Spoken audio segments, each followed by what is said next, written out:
दोस्तों आज हम क्वेश्चन नंबर 4 से स्टार्ट करेंगे। कल तक तो 3 पढ़ाया गया था। आज क्वेश्चन नंबर 4 से स्टार्ट करेंगे कि 2020 का सेट नंबर 1। तो दोस्तों देखिए क्वेश्चन नंबर 4 से 4 का दिया गया है।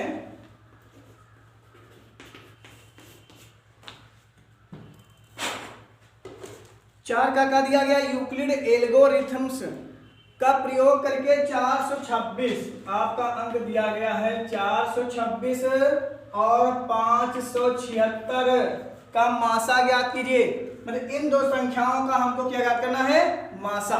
तो मासा जब ज्ञात करना है तो हम क्या करेंगे? इसमें देखेंगे छोटी संख्या क्या है, ये है, ये संख्या क्या है, बड़ी है, तो हम इससे इस वाली भाग देंगे। तो मतलब ये हम किस टाइप का इसको लिखेंगे? इसको हम लिखेंगे a मतलब वही भाज्य बराबर भाजक गुणे भागफल और प्लस क्या होता है? शेषफल। ठीक, तो a बराबर हम लिख सकते हैं BQ प्लस R, इस टाइप का। तो इसको हम क्या करेंगे? इसमें हम देखेंगे छोटा कौन है? 426 छोटा है 576 से, तो हम क्या करेंगे? 576 ग्रेटर देन 426। 576 बड़ा है 426 से, तो इस टाइप का भाज्य क्या है इसमें? 576। तो 576 बराबर BQ, B कितना है आपका? 426। अब Q क्या आएगा? इसका भागफल क्या आएगा? तो हम क्या करेंगे? यहाँ पे भाग देकर देख लेंगे। 426 से दूना तो लगेगा नहीं, जब दूना नहीं लगेगा तो हम लगाएंगे एक बार, तो हो जाएगा 426। 6 में 6 गया 0, 7 में 2 गया 5, बचेगा, और 5 में 4 गया 1, बचेगा 150 आपका शेषफल। तो एक बार लगाया और प्लस शेषफल कितना बचा? 150। अब यहां पे लिख देंगे क्या, जो आपका देखो ये क्रिया कब तक हम करते हैं? जब तक शेषफल आपका 0 ना आ जाए। ठीक, तो यहां पे हम लिख देंगे कि शेषफल डज नॉट इक्वल टू 0। अतः अब क्या देखेंगे? अब हम 426 और 150 में देखेंगे, है ना, इससे कोई मतलब नहीं। अब 426 में 150 छोटा है 426 से, तो अब लिखेंगे 426 ग्रेटर देन 150। फिर वही क्रिया लगाएंगे a बराबर BQ प्लस R। तो a क्या है? a है आपका 426, b क्या है? b है 150। अब हम 150 से भाग देंगे किसको? 426 से, लगा देंगे दूना, तो कितना हो जाएगा? 300, और बचेगा कितना? 126। तो इसको हम क्या करेंगे? 2 से बचेगा कितना? 126 बचेगा। ठीक, अब यहां देखेंगे, यहां भी शेषफल जो आपका है क्या है? इसके बराबर आ रहा है? नहीं आ रहा है 0 के, तो लिखेंगे शेषफल डज नॉट इक्वल टू 0। तब हम क्या करेंगे? अब पुनः हम 150 और 26 में देखेंगे। इसमें देखेंगे 150, अब 26 में, तो 150 जो है ग्रेटर देन है 126 से, तो पुनः क्रिया लगाएंगे यूक्लिड विभाजन एल्गोरिथम से। लिखेंगे यूक्लिड विभाजन एल्गोरिथम से क्या करेंगे? जब ये बड़ा है ये छोटा है, तो 150 बराबर 126 गुणे 1 प्लस, क्योंकि 150 को हम भाग देंगे किससे? 126 से, तो लगेगा एक बार, और बचेगा कितना? 10 में 6 गया 4, 4 में 2 गया 2, कितना बचेगा? 24 बचेगा। अब भी शेषफल 0 नहीं है, तो हम क्या करेंगे कि शेषफल डज नॉट इक्वल टू 0। तब जो 126 है वो ग्रेटर देन है 24 से। पुनः यूक्लिड विभाजन एल्गोरिथम लगाएंगे। यूक्लिड विभाजन एल्गोरिथम से, तो जब पुनः यूक्लिड विभाजन एल्गोरिथम लगाएंगे तो इसमें क्या है आपका? 126 है क्या? भाज्य, और भाजक क्या है? 24। ठीक, भागफल क्या हो जाएगा? भाग दो 24 से 126 को, कितनी बार लगेगा? 6 बार लगेगा। 6 चौक 6 बार नहीं लगेगा, लगेगा 5 बार। 5 चक्कू 20 और 5 10 2 12। लगाओ 5 बार और शेषफल क्या बचा, 6 बचा। तो फिर लिख देंगे शेषफल डज नॉट इक्वल टू 0, शेषफल डज नॉट इक्वल टू 0, तब 24 ग्रेटर देन 6। पुनः यूक्लिड विभाजन एल्गोरिथम से, यूक्लिड विभाजन एल्गोरिथम से, तो पुनः जब यूक्लिड विभाजन एल्गोरिथम लगाएंगे तो क्या हो जाएगा, ध्यान दो। अब यहाँ पे देखिए 24 जो आपका 6 से बड़ा है तो इसमें भाज्य हो गया 24, भाजक हो गया 6, कितने बार भाज्य होगा, 4 बार। शेषफल कितना आ जाएगा, 0। तो यहाँ पर शेषफल कितना आ जाता है, यहाँ शेषफल बराबर 0 है। अतः यह प्रक्रिया यहीं पर समाप्त की जाती है, समाप्त की जाती है। अतः मासा बराबर 6, मासा कितना हो जाएगा, 6 हो जाएगा। बस यही आपका आंसर है।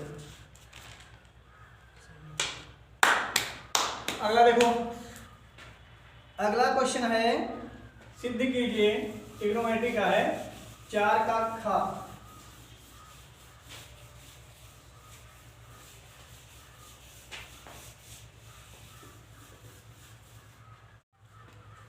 अगला क्वेश्चन है 4 का खा की सिद्ध कीजिए। cos 0 अंश प्लस साइन 30 अंश प्लस साइन 45 अंश इंटू साइन 90 अंश प्लस cos 60 अंश माइनस cos 45 अंश बराबर 7/4 लाना है। तो हम क्या करेंगे, इसमें लेफ्ट हैंड साइड लेकर चलेंगे। जैसे दिया है आपका cos 0 अंश और प्लस साइन 30 अंश और प्लस साइन 45 अंश।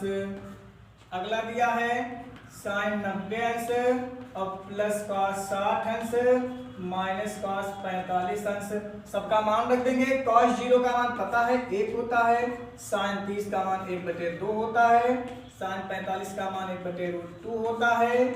आगे साइन 90 का मान 1, साइन cos 60 का मान 1/2 और 45 का मान 1/√2 होता है। क्या करेंगे, पूरा एलसीएम ले लेंगे। एलसीएम हो जाएगा 2√2, इसके बटे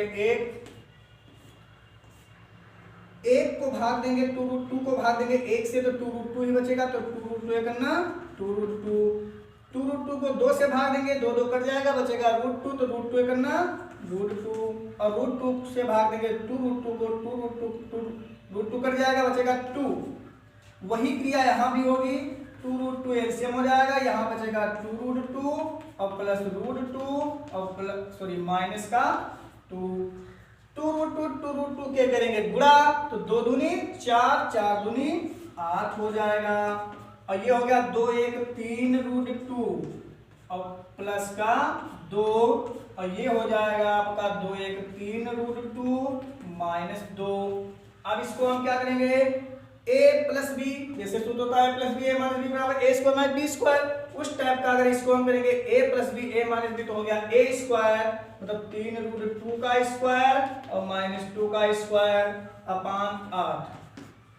3 3 का 9 और 9 दूनी ये √2 बच जाएगा, तो 9 दूनी हो जाएगा 18 माइनस 2 दूनी 4/8। तो 18 में 4 गया, बचा 14/8, तो 2 सती 14, 2 चक्को 8, आ गया 7/4। और यही हमको सिद्ध करना था, तो बराबर राइट हैंड साइड प्रूव्ड।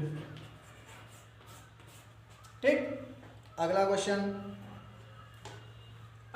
देखिए, 4 का गा।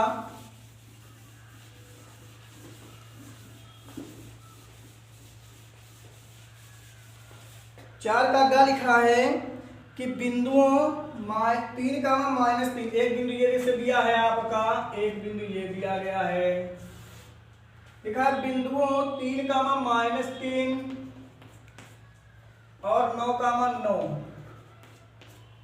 को मिलाने वाले रेखाखंड को समत्रिभाग करने वाले बिंदुओं के निर्देशांक ज्ञात कीजिए। तो समत्रिभाग मतलब 1 2 3, सम मतलब होता है बराबर। इसको कितने भागों में बांट दिया गया? 1 2 3, सॉरी त्रिभाग बोल रहा है ना, समत्रिभाग 3 भागों में बांटा गया है।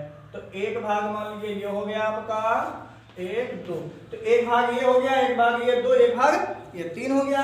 3 भागों में बांटा गया, तो मान लीजिए आपका 1 1 1 भाग, बराबर बराबर भाग हमने कर लिया। अब क्या करेंगे, मान लीजिए ये आपका पहला भाग P हो गया, पहला बिंदु, दूसरा बिंदु क्या हो गया? Q। तो यही कह रहा है कि समत्रिभाग करने वाले बिंदुओं के निर्देशांक ज्ञात कीजिए। तो हम क्या लिखेंगे, मान लिया कि P बिंदु है ना, तो माना आपका क्वेश्चन नंबर है 4 का गा, है ना, तो लिख देंगे कि बिंदुओं, मान लेंगे माना बिंदुओं 3 कामा 3 माइनस 3, 3 कामा माइनस 3 और 9 कामा 9 को समत्रिभाग करने वाले बिंदु P और Q हैं। तब P बिंदु पर कोऑर्डिनेट क्या हो जाएगा, ध्यान दो, कोऑर्डिनेट तो वही रहेंगे, लेकिन P बिंदु पर अगर हम P बिंदु लेंगे तो देखिए P बिंदु पर आपका इधर तो एक ही भाग जा रहा है, इधर कितने भाग जा रहे हैं? 2। तो P बिंदु पर कितने अनुपात काटेगा? 1:2 काटेगा। तो P बिंदु पर अनुपात बराबर हो जाएगा 1:2।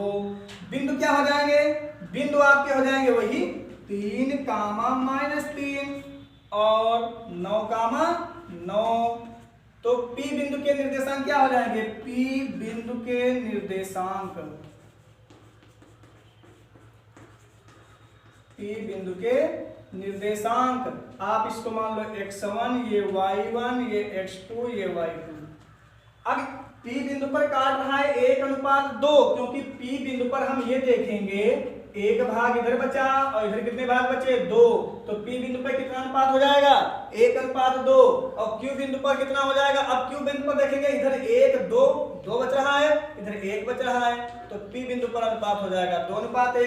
तो हम यहाँ पे निकालेंगे P बिंदु के निर्देशांक। तो P बिंदु के निर्देशांक क्या हो जाएंगे?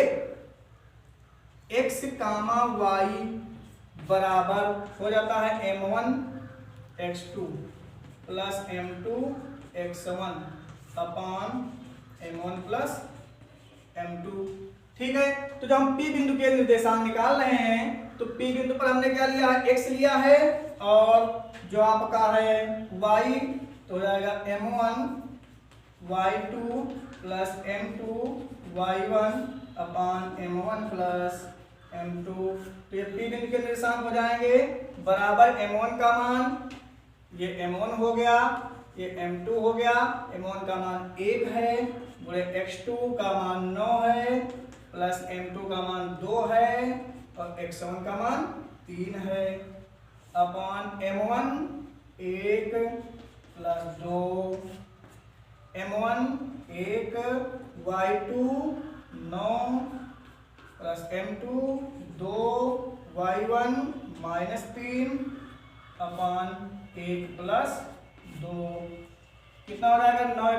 9 और प्लस 3 दूनी 6/2 1 3, 9 और प्लस माइनस माइनस 3 दूनी 6/3, कितना हो जाएगा? 9 6 15/3 कामा 9 में 6 गया, बचे 3 कामा 3। तो ये 3 हो जाएगा और 3 बचे 15, तो आ जाएगा 5 कामा 1। तो ये आपके P बिंदु का निर्देशांक आ जाएगा। P बिंदु का निर्देशांक आएगा 5 कामा 1 आएगा। अब हम क्या करेंगे? अब निकाल लेंगे Q बिंदु का निर्देशांक। तो इसी प्रकार क्या करेंगे? Q बिंदु का निर्देशांक निकालेंगे। तो Q बिंदु का निर्देशांक निकाल लो।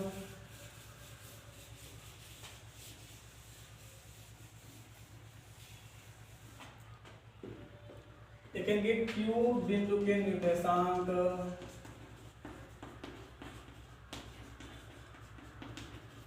अब देखिए Q बिंदु पर आपका जो अनुपात है, क्योंकि Q बिंदु पर 2 भाग इधर 1 भाग इधर, तो अनुपात आपका हो जाएगा 2:1। 2:1 हो जाएगा। आपके बिंदु दिए हैं 3, -3 और 9, तो इस पर हम निकालेंगे। ये आपका M1 हो गया, ये M2 हो गया, ये X1 Y1 X2 Y2 हो जाएगा। तो यहाँ पे अनुपात निकालेंगे x, y M1 X2 plus M2 X1 अपान M1 प्लस M2 कामा M1 Y2 plus M2 Y1 अपान M1 प्लस, सबका मान इसमें रख देंगे।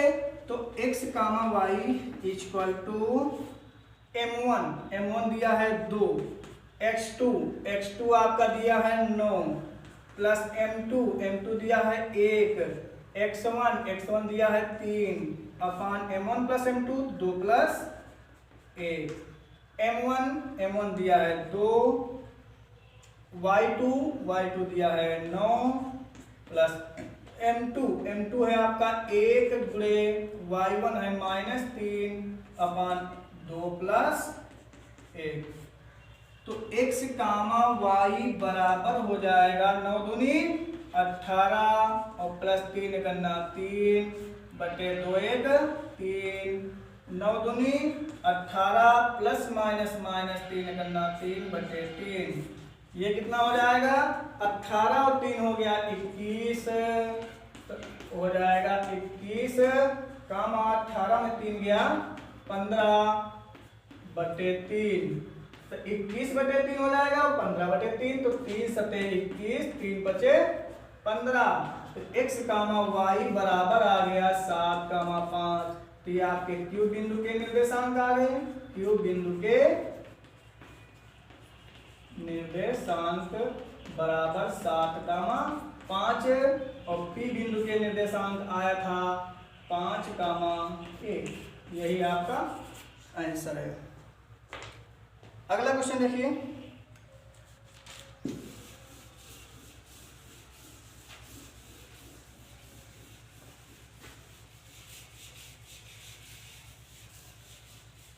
अगला क्वेश्चन दिया है 4 का घा दिया है। 4 का घा है कि 12 सेंटीमीटर वाले त्रिज्यखंड का कोण 120 अंश है।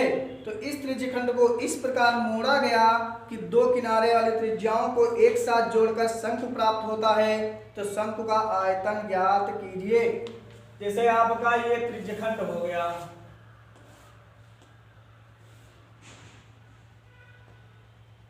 ठीक,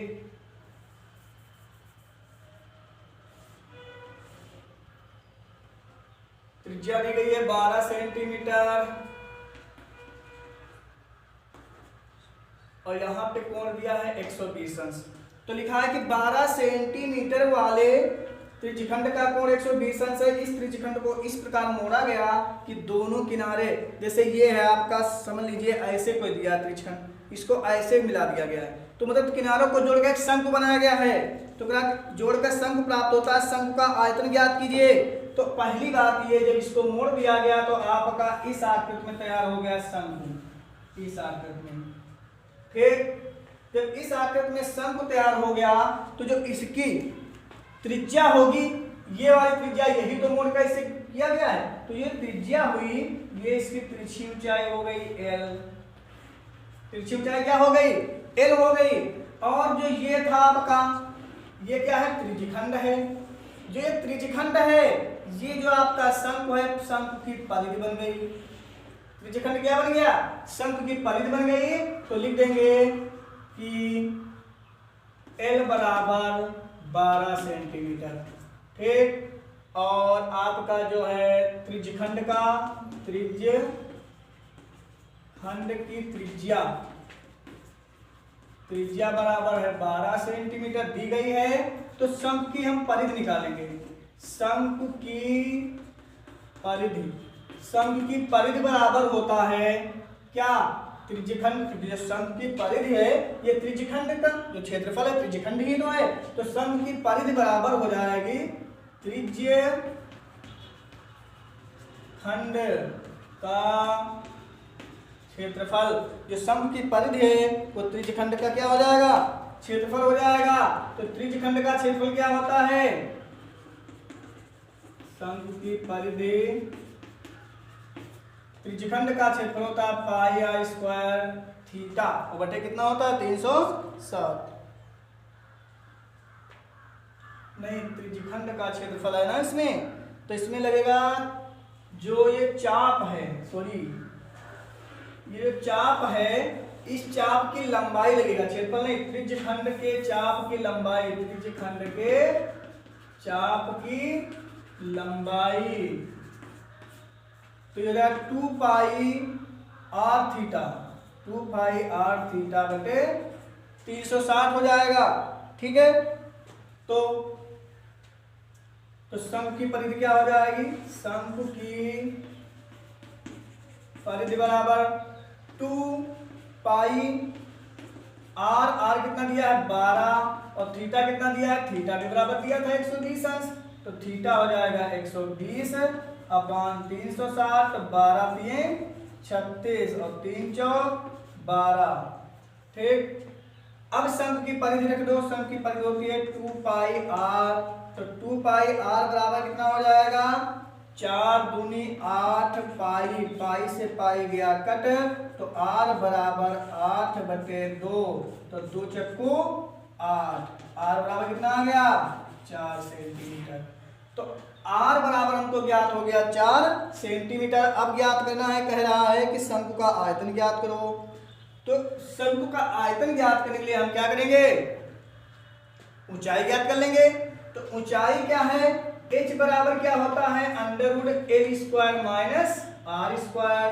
तो ऊंचाई √L कितना है आपका 12 है, तो 12 का स्क्वायर माइनस आर कितना है 4 है, तो 4 का स्क्वायर, तो h बराबर हो जाएगा 12 बटे 144, 4 चौक 16, तो h बराबर कितना आ जाएगा 4 में 6 जाएगा नहीं, हासिल हो गया 14, 14 में 8 गया 8 6 14, बचा कितना 13, 13 में 1 जाएगा बचेगा 12, तो h बराबर हो जाएगा 128 अंडर रूट में। तो इसको अगर अंडर रूट का 128 मान निकालेंगे कितना हो जाएगा 8 अंडर रूट 2, 8 64 और 64 दूना कितना होता है 128 होता है, तो 8 अंडर रूट 2 सेंटीमीटर ये आपकी आ गई शंकु की ऊंचाई। अब हम क्या करेंगे, इसको मिटा दे रहे हैं, आप लोग को नोट करना है तो वीडियो को रोक कर नोट कर लीजिए। तो इसको हम मिटा रहे हैं, आगे है, आगे हम निकालेंगे। जैसे आपको पता है r बराबर तो 4 सेंटीमीटर है, h बराबर आ गया 8 अंडर रूट 2। ठीक, अब निकालना है शंकु का आयतन। तो शंकु का आयतन क्या होता है, शंकु का आयतन, शंकु का आयतन होता है 1/3 पाई आर स्क्वायर h, तो बराबर 1/3 पाई आर स्क्वायर, आर का मान कितना है 4 का स्क्वायर और h दिया गया है 8 अंडर रूट 2, तो बराबर 1/3 गुणे पाई 4 चौक 16 और 8 अंडर रूट 2 कितना हो जाएगा 8 6 48 के 8 4 8 9 4 12, 128 पाई अंडर रूट 2/3 क्या है घन सेंटीमीटर। यही आपका आंसर। ठीक है, आगे देखिए क्वेश्चन।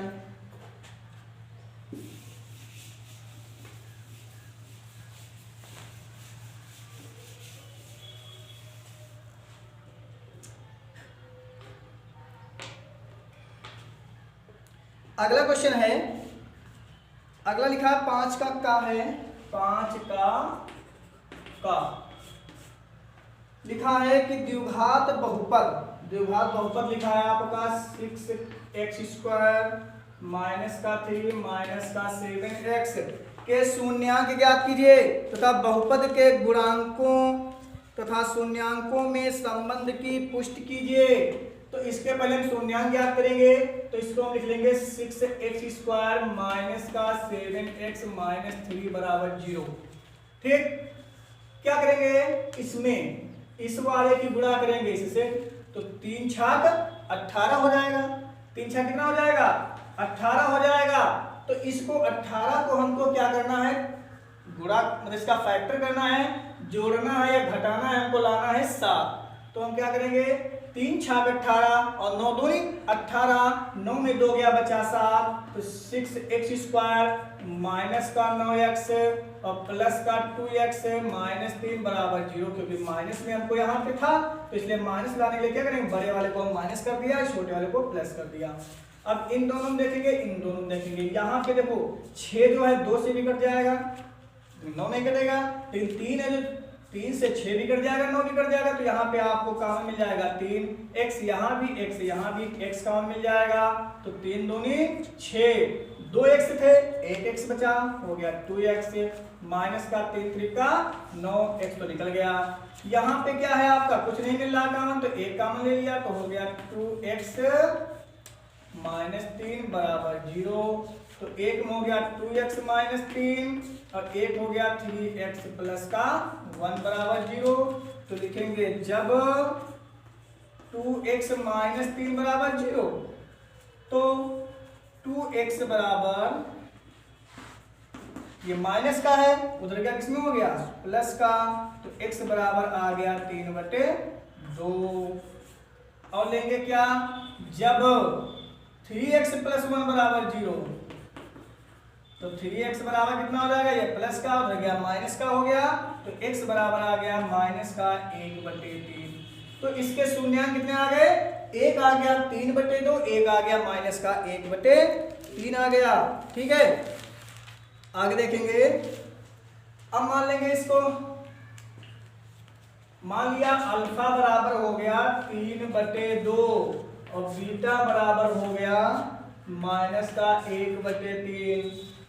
ठीक, तो अगर हम यहाँ पे क्या कह रहा है, क्वेश्चन कह रहा है कि बहुपद के गुणांकों तथा शून्यांकों में संबंधों की पुष्टि कीजिए, तो क्या लिखेंगे, लिखेंगे शून्यांकों का योगफल,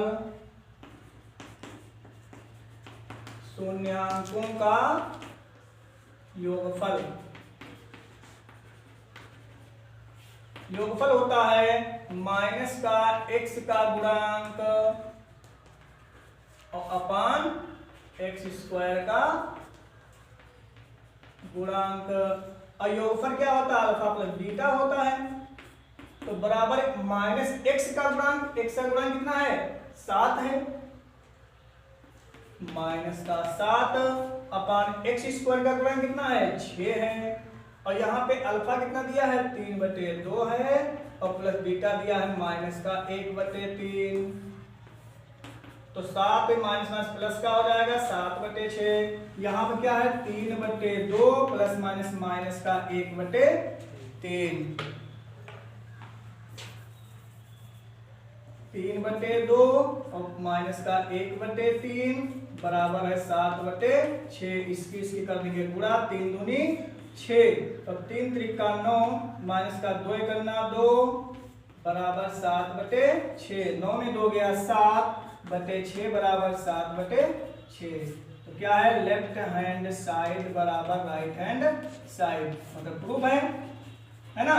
अब ये योगफल में था, योगफल में था, अब इसको हम निकालेंगे गुणनफल में, तो लिखेंगे शून्यांकों का गुणनफल, शून्यांकों का गुणन बराबर होता है x, मतलब ये शून्यांकों का गुणनफल होता है अचर पद अपान x² का गुणांक।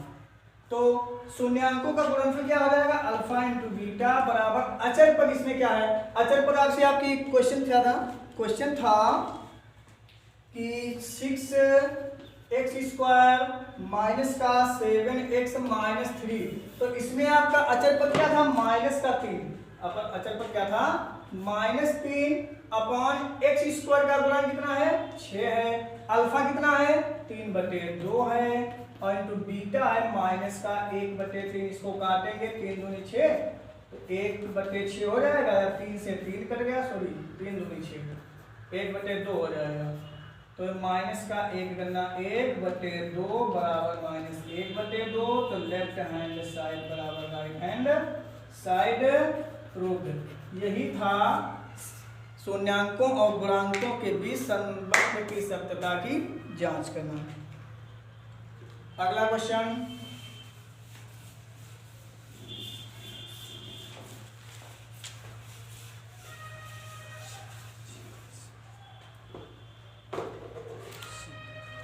अगला क्वेश्चन लिखा है कि सिद्ध कीजिए वृत्त पर वाह्य बिंदु से खींची गई स्पर्शियां केंद्र को वाह्य बिंदु से मिलाने वाली रेखा से बराबर कोण बनाती हैं, और चित्र में कोण AOB बराबर 100 अंश है, तो कोण APO ज्ञात कीजिए।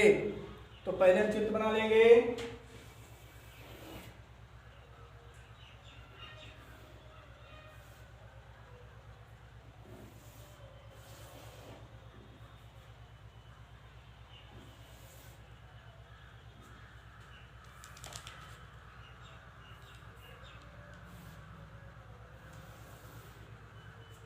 ये स्पर्शी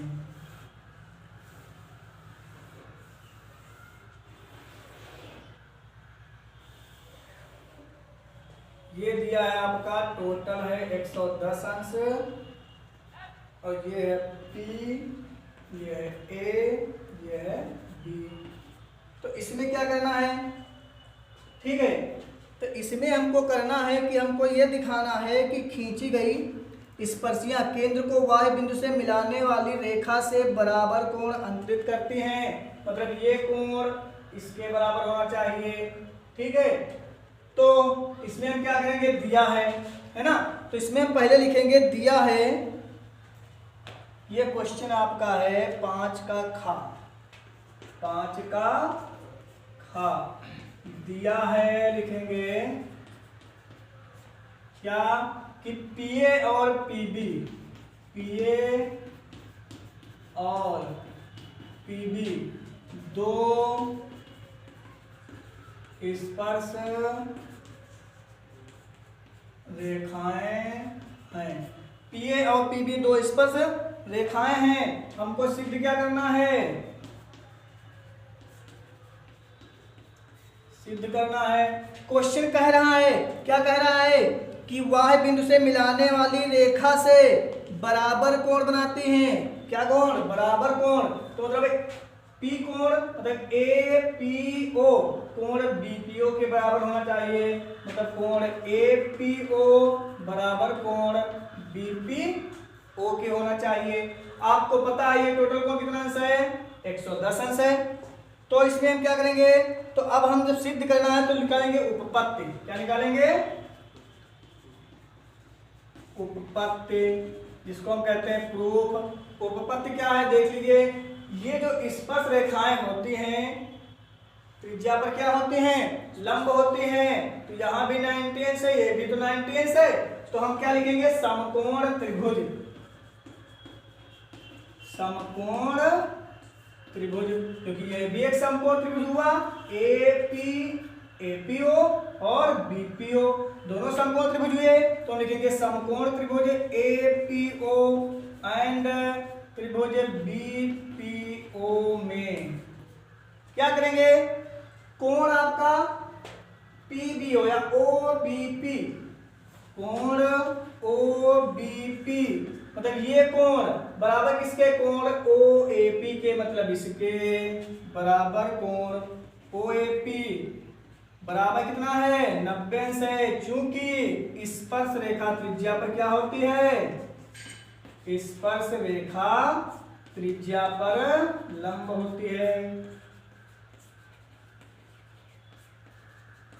त्रिज्या पर लंब होती है।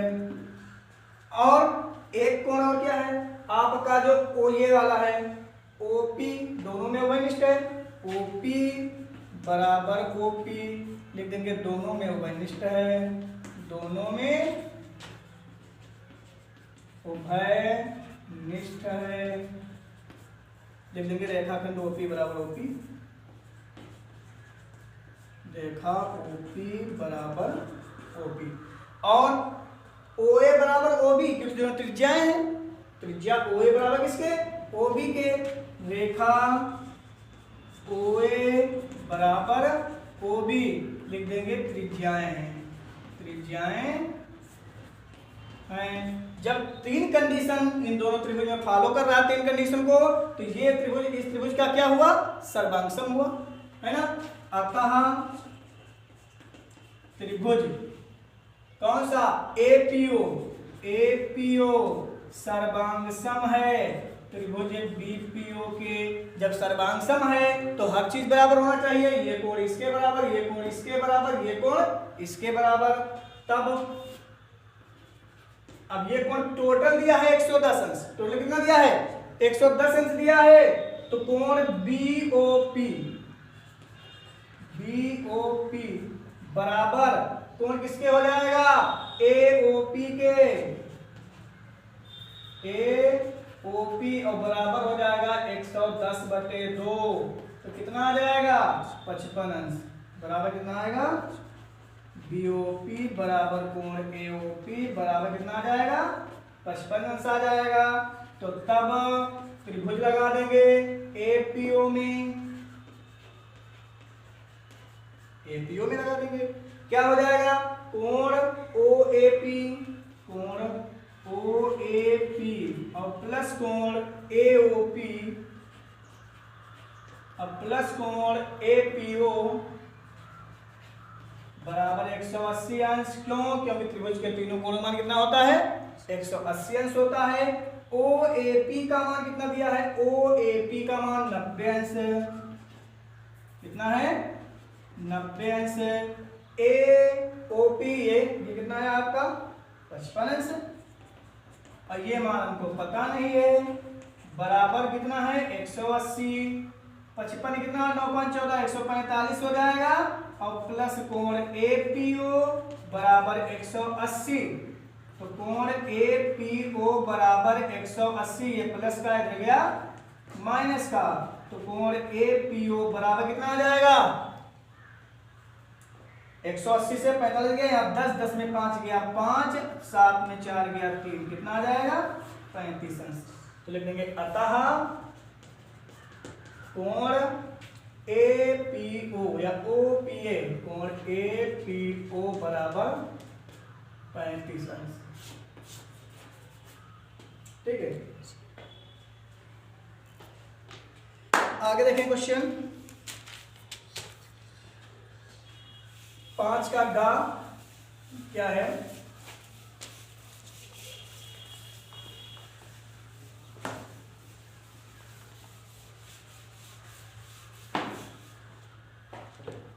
आगे क्वेश्चन है कि सिद्ध कीजिए, क्वेश्चन लिखा है 5 का गा,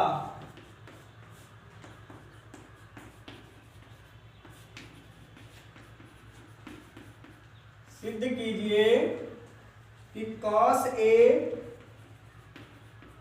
upon 1 minus tan A and minus का साइन स्क्वायर A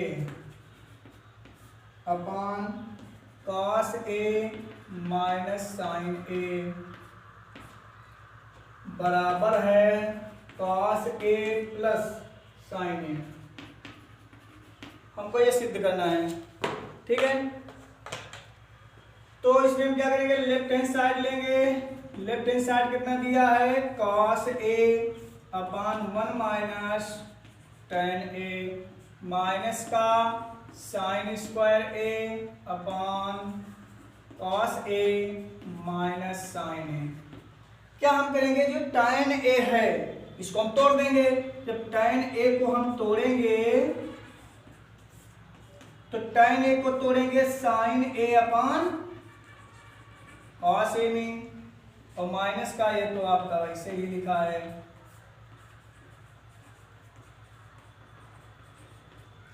तो बराबर इसके बटे 1 करेंगे, गुणा कर देंगे। तो कॉस से करना, देखो पहले कॉस लिख लेंगे हम ऊपर, कॉस से करना कॉस ए माइनस साइन करना साइन ए और अपॉन कॉस ए और माइनस का sine square A upon cos A minus sine ए।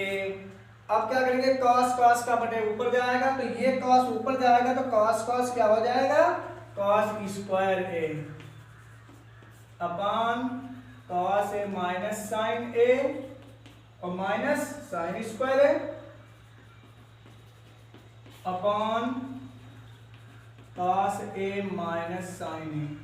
अब देखिए दोनों का जो हर है बराबर है, तो एलसीएम तो वही रहेगा, cos A minus sine A, ऊपर आपका हो जाएगा कॉस स्क्वायर ए माइनस का साइन स्क्वायर ए। अब चूंकि आपको पता है A square minus B square होता है A plus B and A minus B, तो इसी टाइप से इसको हम खोलेंगे, तो ये हो जाएगा कॉस ए प्लस का साइन ए और एक में हो जाएगा कॉस ए माइनस का sign A upon cos A minus sine ए। तो ये इससे जाएगा कट, तो बचेगा आपका कॉस ए प्लस साइन ए, और यही हमको यही सिद्ध करना था। ठीक है, बराबर राइट हैंड साइड प्रूफ।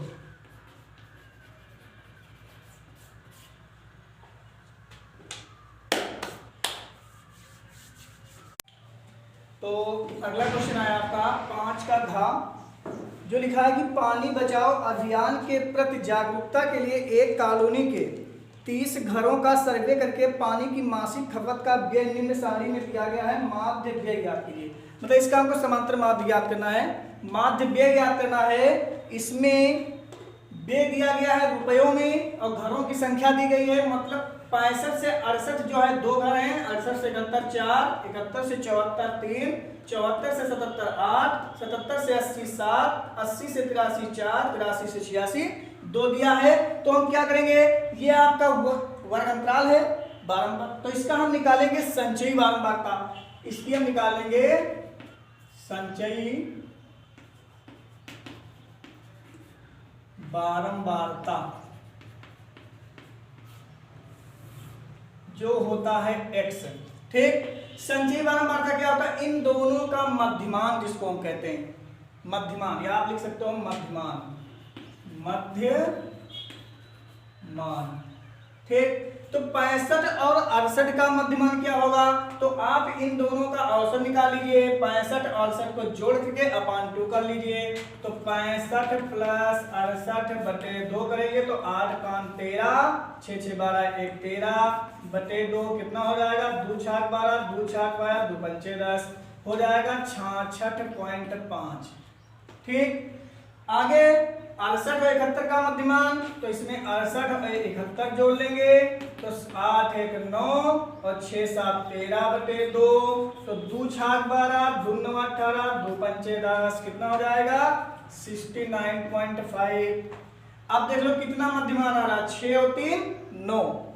तो अगला देखो 71 74 का करेंगे, 71 प्लस 74 बटे 2, तो 4 1 5 कितना हो जाएगा 2 7 14 और 2 दूनी 4 कितना हो जाएगा 72.5। तो आपको पता चल गया, मतलब 6 3 9 9 3 12, 3 3 का डिफरेंस आ रहा है, तो आगे हम ऐसे निकाल लेंगे 72 3 कितना हो जाएगा 75.5, 75 3 हो जाएगा 78.5 और 78 3 हो जाएगा 81.5 और 81 3 84.5, तो कितना हो जाएगा 84.5 हो जाएगा। अब इसका हम निकालेंगे कल्पित माध्य, क्या निकालेंगे, कल्पित माध्य निकालेंगे, कल्पित माध्य जिसको हम क्या कहते हैं ए, मतलब ए बराबर आपका क्या आएगा, टोटल कितने हैं 1 2 3 4 5 6 7, 3 साइड नीचे निकाल दो, 3 साइड ऊपर निकाल दो, कल्पित माध्य कितना आ गया 75.5। तो ये आपका आ गया क्या, कल्पित माध्य आ गया। अब हम क्या निकालेंगे इसका, अब इसका हम क्या निकालेंगे, अब इसका निकालेंगे डी। डी बराबर होता है x माइनस ए। एक्स आपका ये पद है, ए ये है, तो x माइनस ए मतलब 66.5 से जाएगा 75.5, तो कितना बचेगा ये, क्योंकि 75 से जाएगा 66, कितना बचेगा आप ये माइनस कर लीजिए। तो 70.5 अपान 66.5, 5 5 गया 0, 10 में 15 में 6 गया 9 बचा, तो हो जाएगा 9, कितना हो जाएगा माइनस का 9। फिर यहां भी करेंगे d बराबर x माइनस ए या x माइनस ए ही आप कर लीजिए, थोड़ा सा इसको हम बढ़ा देते हैं। तो अगर यहां आप निकालोगे x माइनस ए, x है 66.5 माइनस ए आपका है 75, कितना हो जाएगा 5 5 गया 0, और यहां से लाएंगे 6 में 5 गया 1, अरे सॉरी उल्टा घटा रहे हैं, 5 5 गया 0 एंड 5 में 6 जाएगा ना, हाथ से लेंगे हो जाएगा 15, 15 में 6 गया 9, और यहाँ बचा 6, यहाँ बचा 6, कुछ नहीं, माइनस का 9.0 आ गया। अगले फिर क्या, x माइनस ए, तो 69.5 माइनस 75.5, तो 5 5 0, 5 में 9 जाएगा, यहाँ से लेंगे हो जाएगा 15, 15 में 9 गया, कितना बचेगा 6, और ये 6 आपका आ गया माइनस का 6। आगे क्या करेंगे, 72.5 हो जाएगा, 72.5 माइनस 75.5, कितना बच जाएगा 5 5 गया 0, 5 में 2 गया, कितना बचेगा 5 में 2 गया 3, और 7 7 3 माइनस का बचेगा। आगे 75 से 75 वही घटा दो, 75.5 से 75.5, कितना आ गया 0। फिर आगे 78.5 माइनस 75.5, कितना आ जाएगा 5 3 8 3.0। आगे 81.5 माइनस 75.5, कितना आ जाएगा, ये आपका 0 हो जाएगा, और 1 में 5 जाएगा नहीं, हाथ से लेंगे 11, 11 5 गया 6 बचा, और यहाँ पे 7 आपका आ जाएगा 6। 84.5 माइनस का 75.5, कितना हो जाएगा, यहाँ घटाओ 5 5 गया 0 एंड 4 में 5 जाएगा ना, हाथ से लिया 14, 14 में 5 गया बचा 9। ठीक, अब क्या करेंगे, यहाँ पे हम निकाल लेंगे इसमें। अब देखिए इसमें कह रहा है कि निकालना है माध्य ज्ञात कीजिए, ठीक, तो इसके लिए हम निकालेंगे एफ डी। क्या निकालेंगे, एफ डी। तो एफ आपका कितना है, एफ कितना है, ये आपका है एफ, और ये आया है डी, तो 9 दूनी 18 और 6 चौक 24, और यहाँ है 3, यहाँ है 3, 3 त्रिका 9, और 0 की गुणा क्या करेंगे 8 से 0, और 3 की गुणा 7 से 7 त्रिक 21, और 6 की गुणा 4 से 6 चौक 24, और 2 की गुणा 9 से 9 दूनी 18 हो गया। अब यहाँ पे निकालेंगे sigma F D. Sigma F D कितना हो जाएगा, तो सिग्मा एफ डी के लिए 18 तो 18 कट जाएगा, प्लस माइनस छोड़ दो, 24 24 कट जाएगा, ये है 21 बचा 9 बचा, 21 में 9 गया, कितना बचा 12, कितना बचा 12। और यहाँ पे निकालेंगे सिग्मा एफ। क्या निकालेंगे, सिग्मा एफ कितना हो जाएगा, 4 2 6 3 9 9 8 17 7 24 4 28 2 30, कितना हो जाएगा 30 चीज से होगा, 4 2 6 6 4 10 5 15 15 और 15 30, राइट 30 हो गया। अब इसमें निकालना है हमको क्या, माध्य निकालना है। तो माध्य बराबर सूत्र क्या होता है, लगा दो, तो वहां पे लिखते हैं, यहाँ पे माध्य बराबर